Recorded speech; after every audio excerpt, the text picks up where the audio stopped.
В районном дворце культуры состоялось совещание по вопросу оказания содействия субъектам малого и среднего предпринимательства Илишевского района.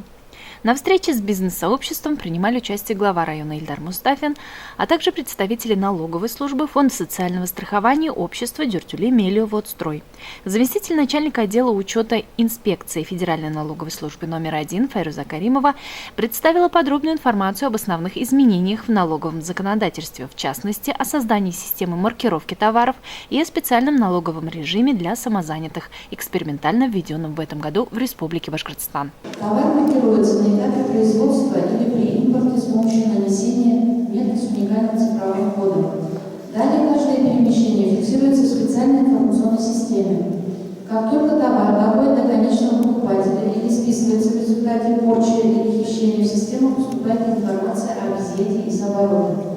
В итоге контролирующие органы по коду могут в любой момент установить, где находится определенная товарная единица. А покупатель, считав код при помощи мобильного приложения, быстро установит, откуда товар и легально ли попадает в руки будущего владельца.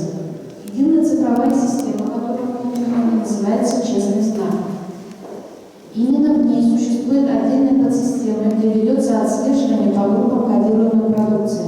О том, как индивидуальному предпринимателю преуспеть в огромном мире государственных закупок, рассказал руководитель представительства общества РТС «Тендер» Николай Аноцкий. Специалист общества Дюртюли Мелиоводстрой Элиза Нурмухаметова рассказала о порядке заключения договоров регионального оператора по вывозу мусора с юридическими лицами.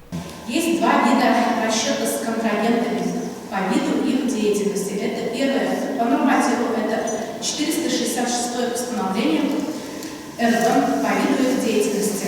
Можно перейти на факт. Первое требование – это наличие собственного контейнера. В этот контейнер складирует только одна организация. Также эта контейнерная площадка должна быть зарегистрирована и внесена в реестр контейнерных площадок. Регистрацию ведет муниципалитет. Второе требование – ведение раздельного сбора отходов. Вы нам предоставляете договор на вторсырье, то есть подтверждающий документ. После этого подписывается доп. Соглашение, и с момента подписания доп. Соглашения расчет ведется по факту. Если вы нам ежемесячно отчитываетесь, то есть предоставляете, отправляете на нашу официальную почту журнал движения отходов, это 721 приказ Минприроды.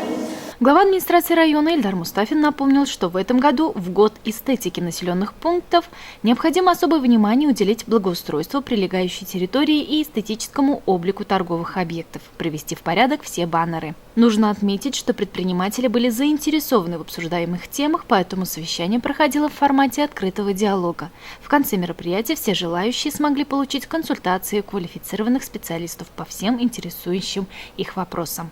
Алина Хадимуллина, телерадиокомпания «Илиш».